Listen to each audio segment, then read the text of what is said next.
Oke, sebelumnya seperti biasa salam pembuka dulu kita. Swastiastu. Om Swastiastu. Oke. Wah, pada hari ini gue tetap masih ada di Pulau Dewata Bali. Dan sekarang gue dapat undangan nih. Waduh, gila, luar biasa banget gue sampai diundang dengan yang ada di sebelah saya, Bapak Kadek. Gimana Bapak Kadek? Kenapa nih permasalahannya dan kenapa ada pernak-pernik seperti ini nih Pak Kadek?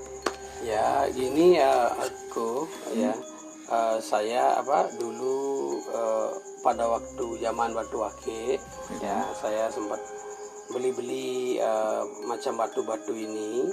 Saya koleksi lah di rumah gitu. Dan dan saya jadi pingin bertanya apakah ada sesuatu di salah satu batu akik yang saya koleksi ini gitu.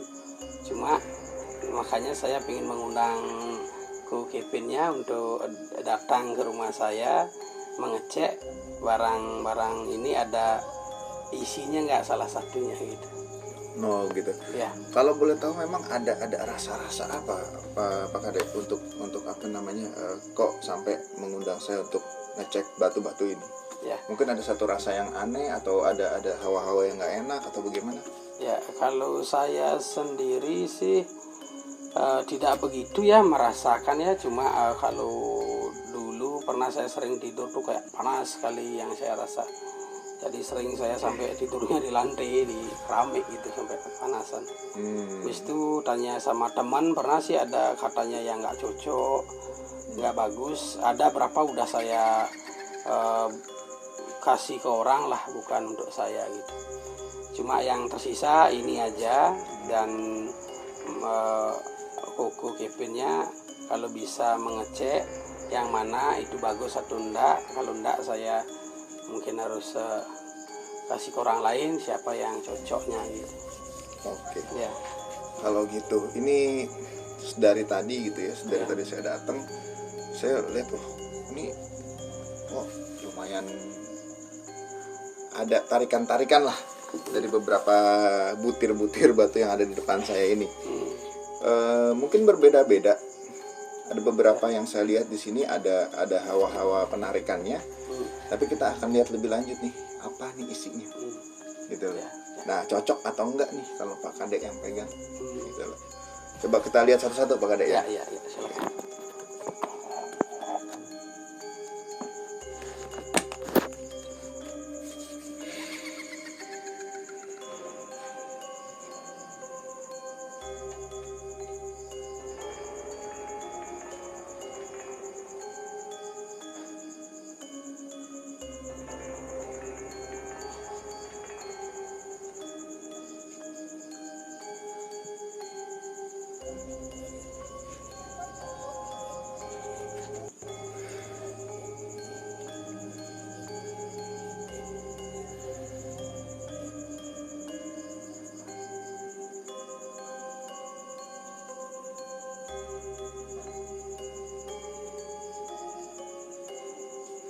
Kalau boleh tahu, kalau batu yang ini dapatnya dari mana Pak Kadek? Oh ya, yang ini saya dapat dari Bali Barat. Namanya di Jembrana, ya desanya namanya Melayu. Ya, ini dulu saya ada teman di sana ya, ada kerabat lah.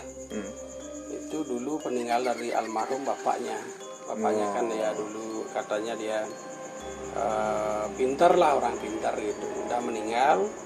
Terus itu pas waktu itu kan musimnya Batu Akik kan, jadi pingin lah lihat barangnya, ada barangnya gitu.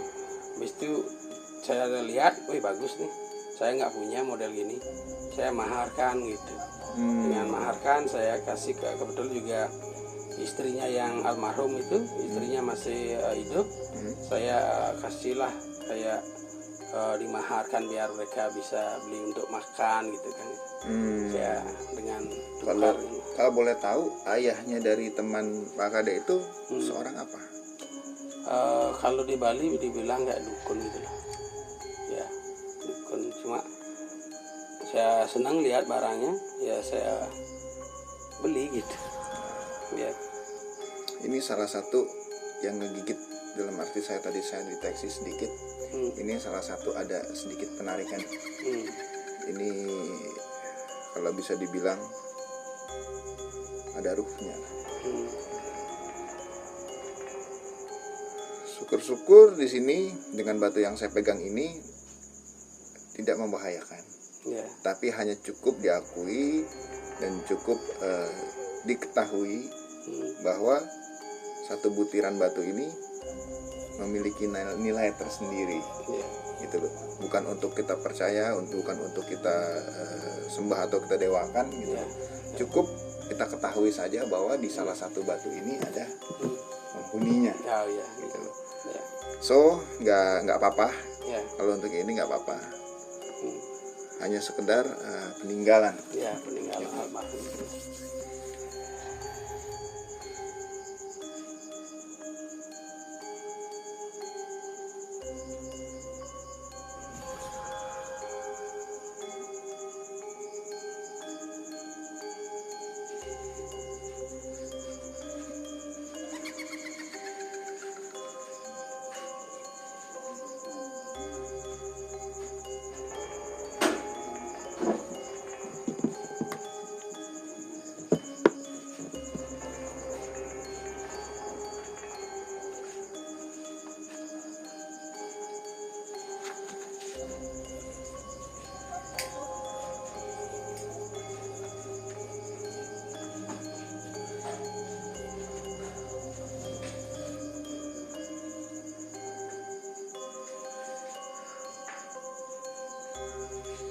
Kalau ini Pak Kadek,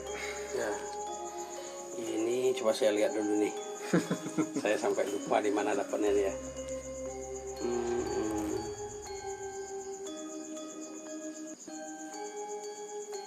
Ingat gak dari mana kira-kira itu datangnya? Beli di mana atau ketemu di mana? Kayaknya dari teman dari Sanur ya. Kayaknya nih. Oke, teman dari Sanur. Iya, teman dari Sanur. Kisahnya apa? Ya. Kalau nggak salah ya, karena ini teman dia sering ke kantor saya, dia jadi guide mancing gitu. Kadang-kadang dia bawa barang dipeliharin saya, kadang ya namanya pas kita ada uang ya kasih gitu kan. Jadi kitanya baik dalam artian bersosial, dia juga mungkin juga ngasih sesuatu gitu loh. Kalau kita namanya apa, teman juga, dia mungkin nggak enak juga kalau sering kasih uang tanpa mengasih sesuatu gitu. Ya. Ini kalau misalkan yang saya lihat nih, ini ada sedikit sejarahnya. Ini kalau kita bisa lihat ini seorang Prabu, gitu loh. Ada isinya ini.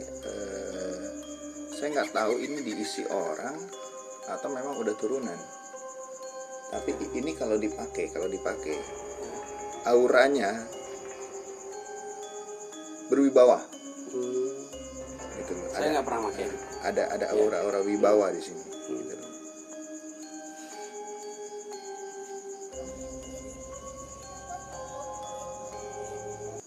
Nggak ganggu juga, ya melainkan penghuni sebuah batu.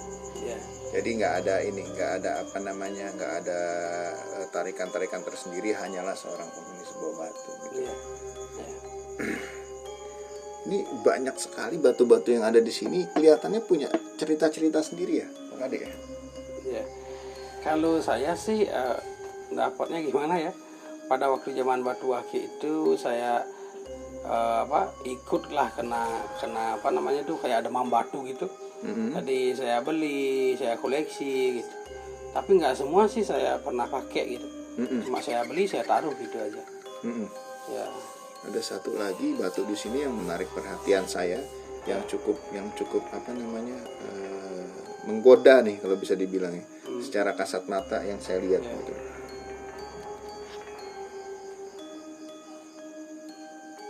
Yang ini ceritanya apa Pak? Ya. Oh, kalau yang ini saya beli ini sama orang, dia jualan batu akik spesial. Oke. Pas ya Pas dia jualan batu ake, saya lihat batunya, ya ini kayaknya saya nggak punya, saya beli gitu. Orangnya masih ada gak? Orang saya nggak pernah kontak ya. Dulu itu aja saya ketemu. Nggak Di pernah mana? ketemu. Di mana kira-kira? Oh, di rumah teman sih, di rumah teman ada di Sanggar ini tetangga ini. Dia pernah ke sana, habis itu nawarin batu itu. Kebetulan saya lihat unik sekali, ya saya beli aja gitu. Saya nggak tahu apa sih gini. Nah, cukup diketahui ya kalau bagi para pencinta batu gitu. Mungkin kan kita sebagai orang-orang awam kita nggak tahu, gitu kan. Batu-batu ini sarana yang baik untuk menyimpan sesuatu sosok makhluk, gitu. Nah, energinya entah itu akan sesuai dengan badan kita atau tidak, ya kita nggak akan pernah tahu. Gitu. Nah, ini agak imbang-imbangan. Kalau saya lihat di sini, ini menarik sekali ya, memiliki nilai pemikat gitu loh. Ini kalau dipakai bisnis bagus nih. Ya. Tapi saya nggak pernah pakai itu. Balik, saya beli, saya taruh gitu aja. balik lagi, kalau bagi orang-orang yang mungkin awam gitu loh, nggak bisa merasakan atau nggak bisa melihat, ya beli aja. Tapi kan kita nggak tahu ada makna-makna di dalamnya. Gitu loh. Ini good, bagus. Ini kurang lebihnya nih, saya nggak tahu ya. Pak Kade ini juga punya kemampuan apa, saya juga nggak ngerti gitu kan. Saya nggak punya kemampuan. Rata-rata batu yang beliau punya ini ada auranya, ada energinya gitu loh. Yang mungkin saya tidak bisa menjelaskan satu persatu. Gitu. Dan selain memiliki nilai-nilai sejarah atau nilai-nilai perjalanan, ini mempunyai nilai-nilai tertentu nih, nilai-nilai magis kalau kita bilang. Ada energinya ya, tetapi tidak dispesialisasikan, tidak dikhususkan memang. Gitu loh. Dari inilah keunikan sebagai kolektor batu, kita nggak pernah tahu kita dapat batu dari mana dan ada apanya dan bagaimananya gitu loh. Nah, dengan koleksi segini banyak nih, Pak Kade, ada nggak yang mengganggu? Ada nggak yang membuat rasa-rasa jadi bagaimana? Kalau saya sendiri ya nggak pernah sih. Kalau saya yang sering saya pakai aja kayak yang tadi itu bangsing kecil itu pernah saya pakai, sama yang ini saya paling senangi. Cuma nggak biasa aja sih saya gitu, nggak ada. Cuma kalau tanya ke teman sih yang katanya jelek itu udah saya kasih ke orang lain gitu. Maunya saya buang, tapi ada teman yang minta gitu. Ya, saya orang awam sekali di bidang. Untuk menjawab pertanyaan Pak Kade mengapa mengundang saya kemari, secara garis besar saya simpulkan gitu loh. Dari sekian banyak batu-batu yang ada, tidak ada sesuatu yang spesial sih Pak Kade. Apalagi untuk mengganggu Pak Kade gitu loh. Ya batas sebuah batu dan sebatas seenerginya mereka aja gitu loh. Dan sebatas kepercayaannya saja. Itu tidak ada yang spesialisasi bagaimana, mungkin diisi bagaimana sampai menimbulkan aura-aura yang negatif. Saya rasa yang saya lihat tidak ada. Kalau untuk batunya ya. Tapi dari tadi saya terusik dengan satu benda yang sebelah saya ini. Ini Pak Kade koleksi batu, kenapa tiba-tiba ada satu benda di sebelah sini? Ini kenapa ceritanya bisa begini nih? Waktu itu pernah ada orang nawarkan saya, punya dia sih mau menjual keris sama saya gitu. Dia katanya keris dapat dari alam lain gitu. Cuma saya tidak senang dan saya kasihan sih, dalam artian dia peluang gitu. Cuma saya tanya ke teman, tanya ke orang yang ngerti tentang keris gitu. Ternyata dari segi kerisnya, dalam artian isinya saya nggak tahu ya, yang dari isi kerisnya itu yang dua itu katanya dikasih murah pun nggak mau karena sudah nggak bagus, dalam artian dari hasil pamornya gitu. Saya tanya itu, padahal saya maunya ganti pada waktu ada uang kan, itu kasihan gitu. Akhirnya karena udah nggak bagus sekali itu, Cuma saya tanya ke dia, saya bantuin bikin pegangan sama sarungnya aja gitu, untuk biar anak buah ngerjain gitu. Itu di tempat saya nanya itu, saya mampir ke tokonya gitu. Saya lihatlah ada keris, kok unik, keris ini kecil satu gitu, ini kecil itu daripada yang standar keris ada di Bali itu. Habis itu pada waktu itu dia taruh, keseimbangannya bagus sekali, mau dia berdiri gitu, seimbang sekali gitu. Ya, dan harganya terjangkau ya. Makanya saya beli gitu, iseng aja sih biar punya koleksi lah, kalau orang Bali kan gitu, koleksi keris itu. Ya. Dan tahu kenapa apa namanya keris tersebut bisa menarik perhatian dan kenapa sampai terbeli, dan tahu nggak asal muasalnya katanya gitu, mungkin waktu saat membeli katanya muasalnya ini bagaimana asal muasalnya? Ya. Kalau yang ini saya suka keris ini karena dari bahan kayunya ya, yang di luar ini ya, kayu eben namanya. Habis itu ada ukirannya, ya itu yang saya senang. Habis itu kalau kerisnya dalamnya itu baru itu buatan sekarang kan di Madura banyak bikin keris kan, yang jual ke Bali itu. Itu nggak, kalau ada storynya, kata si penjual tuh nggak ada storynya sih gitu. Cuma saya suka dari kayu ebennya, saya suka. Habis itu uniknya, kecilnya, dan ada patengnya ini, yang ukirnya ini yang membuat saya tertarik gitu. Penjualnya itu nggak tahu storynya apa memang tidak ada storynya? Kalau tidak ada storynya berarti dia tahu kapan ini dibuat dan siapa yang dibuat, memang tidak ada yang spesial. Let's say dia bilang nggak ada storynya, atau dia nggak tahu gitu ini siapa yang buat, dia cuman beli doang dan akhirnya pindah tangan. Nah ini dia nggak tahu berarti. Ini poin yang mana? Poin yang memang dia tidak tahu pembuatan asal usulnya, atau memang dia tahu dan memang tidak ada storynya? Ya, kalau dari pembicaraan saya waktu itu sama yang penjualnya, katanya sih ini memang keris baru, buatan baru dari pisaunya, kerisnya itu dari Madura gitu. Itu dan tidak ada story dia bilang sih. Kalau yang ada story dilihatin saya sampai mahal-mahal, harganya 35 juta satu. Mungkin nggak tercover sama saya gitu. Ya ini sekedarnya saya beli yang murahnya, dan ini bilang keris baru gitu. Membedakan keris baru dan lama itu saya dikasih tahu cara membedakannya dalam. Ya. Coba kita cek sama-sama nih guys. Kalau menurut pembicaraan adalah ini keris baru. Ya. Dan katanya asalnya dari Madura yang bikin. Kita nggak pernah tahu beliau itu yang berbicara dengan Pak Kade ini benar-benar ngerti atau enggak, benar-benar tahu nggak tentang story atau tidak gitu. Nah, coba kita cek sama-sama Pak Kade ya.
sedikit berbagi cerita nih Pak Kade.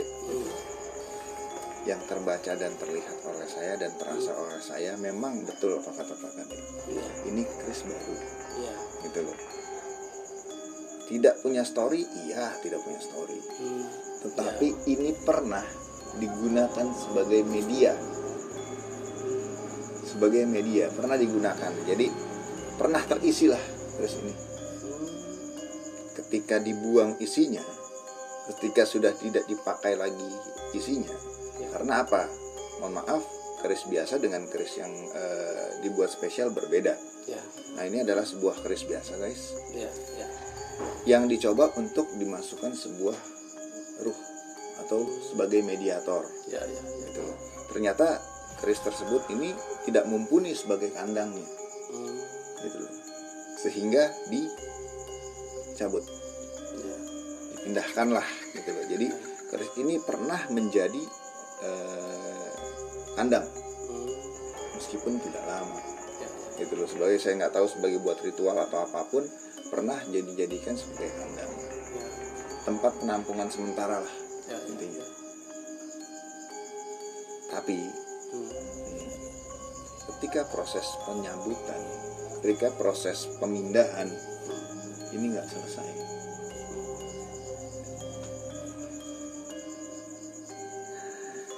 Ini nggak selesai. Jadi kalau bisa dibilang ini belum bersih total. Gitu loh. Belum bersih total. Ada aura-aura yang masih membekas, masih ada sedikit tarikan-tarikan, gitu loh. Yang mungkin kadang membuat agak kurang enak atau agak ada hawa panas bagi pemiliknya. Bahkan mungkin gitu loh, anak-anak atau keluarga ikut merasakan. Gitu loh. Dan kalau misalkan kita mau isi lagi, kita panggil lagi yang kemarin masuk di sini, masih bisa kita tarik, masih ada bau-baunya nih, gitu loh. Pernah nggak Pak Kadek ngerasain agak hawa panas atau ada nggak enak gitu loh? Ya sering sih kalau di rumah saya merasakan panas gitu. Padahal AC sudah hidup. Itu sering saya sampai tidurnya di lantai gitu. Dan sering sekali gitu. Ya karena ketersisaan, jadi bagus enggak, jelek enggak. Ya. Itu lo nanggung. Gitu ya. Gitu lo masih ada yang nempel lah. Gitu loh. Nah, mungkin hal ini yang menyebabkan ada hawa-hawa atau ada tekanan-tekanan. Gitu. Kurang lebihnya seperti itu. Jadi gimana baiknya? Ya tergantung Pak Kade gitu loh. Kalau saya sih pengennya yang biasa aja ya, tidak mengganggu, cuma variasi aja gitu. Dan tidak pingin biar nggak terganggu lah kita sebagai mengoleksi gitu kan. Ya poinnya ya kita hidup normal aja gitu. Ya. Jadi semua ini mau dipakai cuma sebagai koleksi aja. Ya koleksi gitu. Tapi saya mau tanya juga dulu isinya apa ya? Saya yang bingung ya karena dari saya belinya baru gitu. Ya. Dulu kalau misalkan dibilang katanya nggak ada isinya gitu atau dibilang kerisnya baru gitu. Kalau saya lihat sosok perwayangan apa sih namanya, buntel, lebih ke buntel, saya nggak ngerti sosok Malen namanya. Apa namanya? Malen ya. Malen Ya. Malen ya. Jadi Malen itu identik dia kayak perutnya besar kan? Iya, perutnya besar, buntel Ya, gitu. ya itu, Nah, itu itu yang kalau di Pawayang itu yang termasuk yang sering ngasih tetua sama orang. Ya itu Malen juga dikategorikan orang yang bisa di mana-mana. Kalau artian dilawat di musuh pun bisa, dengan orang ruang pun bisa gitu. Jadi saya nggak ngerti soal sosok perwayangan gitu kan. Yang saya lihat rupanya seperti itu ya. Saya nggak ngerti, mungkin cabutnya terburu-buru, mungkin ada apa, saya nggak ngerti ceritanya bagaimana. Yang jelas pernah jadi mediasi gitu. Nah kalau emang semua ini hanya menjadi sebagai koleksi, kita cleansing aja, kita bersihin semuanya, kita bersihin semua. Tapi entar kalau itu dulu mengganggu sekali ya, sampai kita panas gitu ya. Mengganggu ya sekali dia. Kalau bisa dibilang mengganggu sekali karena kitanya nggak tahu. Kalau kitanya tahu gitu loh, oh ini kayak begini, ini apa yang mesti kita lakuin gitu loh. Entah dia pengen ditarik lagi, entah pengen dikembalikan lagi yang nyangkut gitu kan, atau pengen dibawa lagi masuk kemari gitu kan, itu kan ada daya tarik menarik gitu loh. Nah yang seperti itu kalau kukunya lihat itu sosok yang dibilang pernah dimasukkan itu tujuannya untuk apa dia dulu? Tujuannya untuk penguasa, dikjaya, kejayaan. Ya kalau bisa bilang untuk usaha, untuk pamor gitu loh. Buat ngejago lah, buat dihargain gitu loh. Tapi nggak bagus juga ya kan? Ya kalau kita ngomong orang awam, orang normal ya hidup biasa aja lah gitu loh. Kenapa mesti pakai yang kayak begini? Kenapa kita mesti percaya begini? Alamnya dia ya alamnya dia, kita ya kita gitu loh. Kalau kita hasilkan dari seperti ini, kita emang pernah tahu apa yang ini minta. Ya kan? Saya hasilkan buat kamu, kamu harus bayar ini. Nah itu yang kita takut. Ya itu yang saya takuti juga ya. Kalau kita nggak tahu, kita nggak ngerti, paling kayak tadi panas atau apa namanya, ada rasanya nggak enak, pengen sakit. Nah paling seperti itu aja. Tapi kalau orang yang tahu, ya buat apa? Kalau saya bilang hiduplah dengan normal. Kita ada seorang kita percaya dengan seorang pencipta. Kalau ada apa-apa ya minta sama pencipta. Itu aja.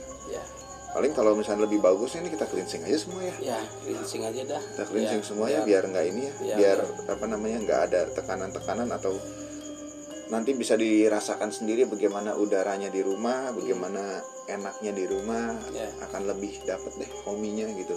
Jangan ditunggangi yang kayak gini-gini. Gitu. Bersihin aja gitu ya. Oke, kita coba ya.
selesai semua. Udah Pak Kade. saya.